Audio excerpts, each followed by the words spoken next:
Hey YouTube, what's going on? One of the things I want to talk about is why I bind with ace bandages.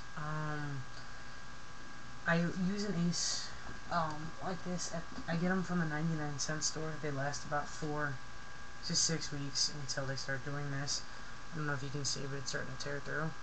Once it gets to that point, you should go out and get a new one. At the 99-cent store, they're literally 80 cents, which is kind of strange because it's not 99 cents. But you get them for 80 cents there, so I normally got them by like 6. So I went through all of these and I have to go out and buy new ones.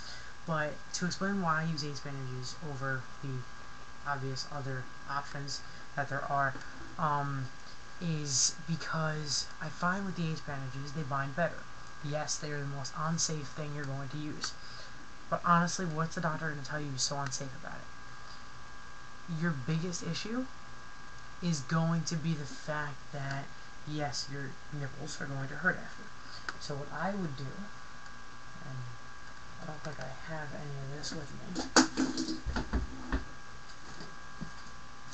Oh, look at that, I do.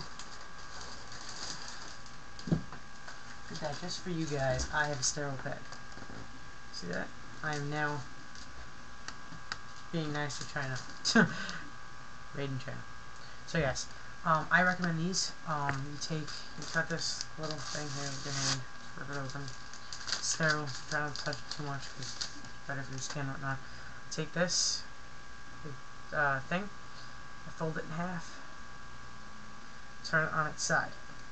Then I would take Neosporin or hand cream or anything like that that can keep you smooth and not hurting, all over there, nice and generously. And you take it, sorry, it's all folded nice and generously on there. You take it and you put it on the nipple. Then on both nipples, then you wrap yourself. When you take off the dressing, you take this and then you clean around the area that the cream was on, or you just rub it in if you use cream. If not, you have to clean around the area. But the reason why I do that is because it doesn't harm the nipple. That's the only painful thing that I find, and it only hurts for probably a minute when I take it off. It doesn't hurt while it's on, unless I put it on wrong. I use this, I start on the front, I overlap, I pull around, go around probably 2 or 3 times, and then I Velcro. This is one of those Velcro ones, so much better than the pins, because if the pin comes off when you're with people, it's very difficult to put it back on. So that's why I use the ace bandage. But where's the other thing I use? It might be downstairs, and in that case, I can't really help you guys out much. But that white band that I use around my chest that I've showed on a couple other videos, that white band wraps around. The reason why I like that is because it pushes the breast tissue up on my chest. I mean, if you can see, I look like I'm flat, like completely, right? That's awesome.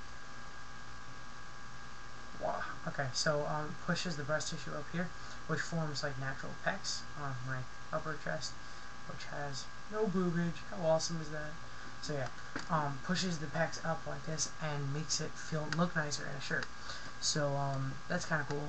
It also, when I bind, I feel like, I noticed that for the next, if I use the wrap for the next 2 to 3 hours, I don't need to wrap because my chest stays flat, which is kind of cool, I gotta say. I didn't think it was going to do that at first, and then of course I tried it one day and I was like, wow. So yeah, I recommend binding with the ace bandage, using the sterile pad, and then using one of those gut binders that I bought from Ace. I told you guys it was about 30 bucks, whatever. I would definitely go for that. So it's an option for you. I'm trying to give as much advice as I can. You guys want to see something cute? Okay, you can't look at me because I have no binder on, so I'm worried you guys can see too much. Oh. You guys want to see my deepest, darkest secret? I was a Life cereal box kid. Yes, no lies. Just don't tell my girlfriend. But yeah, that was me with my Tweety Bird t-shirt. So it's funny, when I was that big, I never knew this would happen. See my little metal thing that they gave me? How cool is that? This little like glass block thing. That picture is just like in there. You see it? It's just like floating in there. Okay, anyway. before I get too into my glass block of myself, I really think that's all the advice that I have for binding right now. Other than the fact that go out and buy the Craft and Borrow. I think that's the name of the company. Craft and Borrow and Hanes.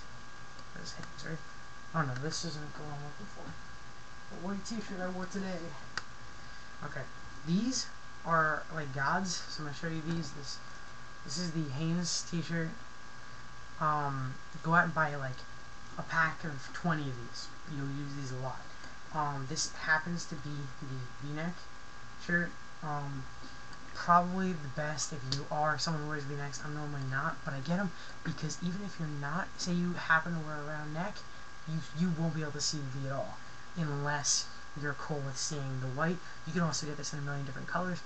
The cool part about this is when you wear 2 of these underneath your clothes, which really only works during winter unless you get the ultra thins like I have.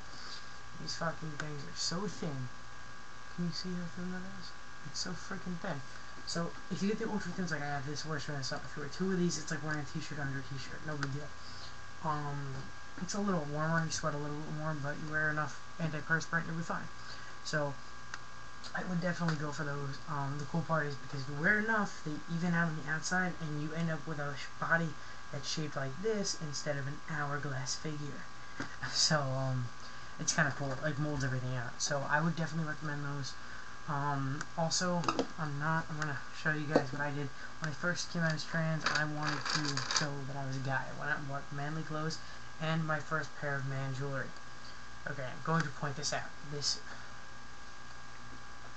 My chain fell off. Uh-oh. That's not good. Okay. Shannon, you got me that chain for my birthday. Don't be mad. Promise I didn't lose it. So yeah. A typical chain is very, very thin. This thing, if you can see it, compared to my hands, this is pure metal right there. Thick, pure metal. Like, I mean, look how big that is.